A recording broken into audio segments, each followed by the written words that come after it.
इस वीडियो में मैं ठेले पर हिमालय पाठ को आगे लेकर आई हूँ। आइए देखते हैं।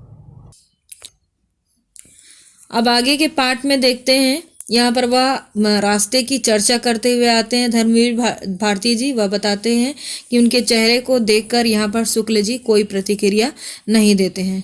आगे देखते हैं। सोमेश्वर की घाटी के उत्तर में जो ऊंची पर्वतमाला है उसी पर बिल्कुल शिखर पर कौसानी बसा हुआ है। वह बताते हैं कि सोमेश्वर की घाटी में कहाँ पर है कौसानी, मतलब वह बताते हैं कि सबसे ऊंचाई पर कौसानी बसा हुआ है। कौसानी से दूसरी ओर ढाल शुरू हो जाता है। कौसानी के अड्डे पर जाकर बस रुकी। छोटा सा बिल्कुल उजड़ा सा गांव और बर्फ का तो कहीं नाम निशान नहीं। बिल्कुल ठगे गए हम लोग। कितना खिन्न था। मैं अनचाहे हुए बस से उतरा कि जहां था वही पत्थर की मूर्ति सा स्तब्ध खड़ा रह गया। कितना अपार सौंदर्य बिखरा था सामने की घाटी में। इस कौसानी की पर्वतमाला ने अपने अंचल में यह तो कत्यूर की रंग बिरंगी घाटी छिपा रखी है, जिसमें किन्नर और अच ही तो वास करते होंगे। यहाँ पर अब आगे का जब वह कौसानी पहुँचते हैं तो वहाँ के जो सुंदर दृश्य थे उन दृश्य की चर्चा करते हुए धर्मवीर भारती हमें बता रहे हैं। 50 मील चौड़ी यह घाटी हरे मखमली कालीनों जैसे खेत, सुंदर गेरू की शिलाएं काटकर बने हुए लाल लाल रास्ते, जिनके किनारे सुंदर सुंदर पत्थरों की कतार और इधर उधर से आकर आपस में उलझ जाने वाली बेलों की लड़ियां सी नदियां। मन में बेसकाता यही आती कि इन बेलों की लड़ियों को उठाकर कलाई में लपेट लूं, आंखों में लगा लूं। अकस्मात हम एक दूसरे लोक में चले आए थे। इतना सुकुमार, इतना सुंदर, इतना सजा हुआ और इतना निष्कलंक कि लगा इस धरती पर तो जूते उतारकर पांव पोंछकर आगे बढ़ना चाहिए। अब यहाँ के कौसानी के दृश्य को बताते हैं कि यहाँ जो सुंदर सुंदर खेत हैं, नदियाँ हैं, वह बहुत अधिक मन को मोहने वाली है।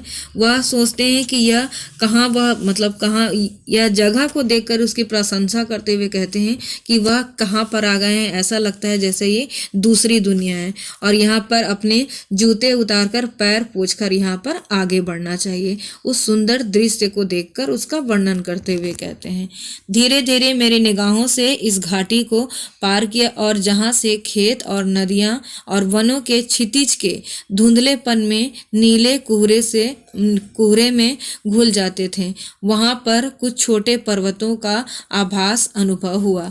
उसके बाद बादल थे और फिर कुछ नहीं। कुछ देर उन बादलों में निगाह भटक रही थी कि अकस्मात फिर एक हल्का सा विस्मय का धक्का मन को लगा। इस धीरे धीरे खिसकते हुए बादलों में से कौन सी चीज है जो अटल है। वह छोटा बादल के टुकड़े सा, और कैसा अजब रंग है इसका, न सफेद, न रुपहला, न हल्का नीला, पर तीनों का आभास देता हुआ।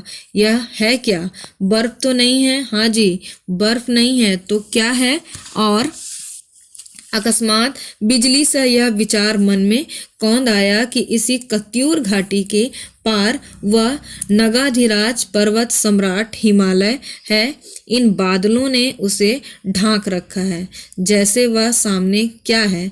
उसका एक कोई छोटा सा बाल स्वभाव वाला शिखर बादलों में खिड़की से झांक रहा है। मैं हर्षातिरेक में चीख उठा, बर्फ! वह देखो! शुक्ल जी सेन सभी ने देखा, पर अकस्मात वह फिर लुप्त हो गया। लगा उसे बाल शिखर जान किसी ने अंदर खींच लिया कि खिड़की से झांक रहा है, कहीं गिर न जाए। मतलब जो बादलों में छुपा हुआ पहाड़ था उसके बारे में, उन पर्वतों के बारे में बताते हुए कहते हैं कि बादल होने के कारण वह कभी ढक जाता था और वह कभी निकल जाता था। तो उसके सुंदर दृश्य को बताते हुए कहते हैं यहाँ पर धर्मवीर भारती जी, वह बोलते हैं कि जब वह अचानक उस पर्वतों को, ऊंचे ऊंचे पर्वतों को बादलों से जब हटा हुआ देखते हैं, जब बादल हट जाते हैं और वह पर्वत दिखने लगते हैं तो वह सबको बुलाते हैं, लेकिन वह क्षण भर में फिर विलुप्त हो जाता है, वह उन्हें नहीं दिखाई देता। अब इस वीडियो में पाठ के यहीं तक के भाग को देखते हैं। अब आगे के भाग को मैं अगले वीडियो में लेकर आऊँगी। धन्यवाद।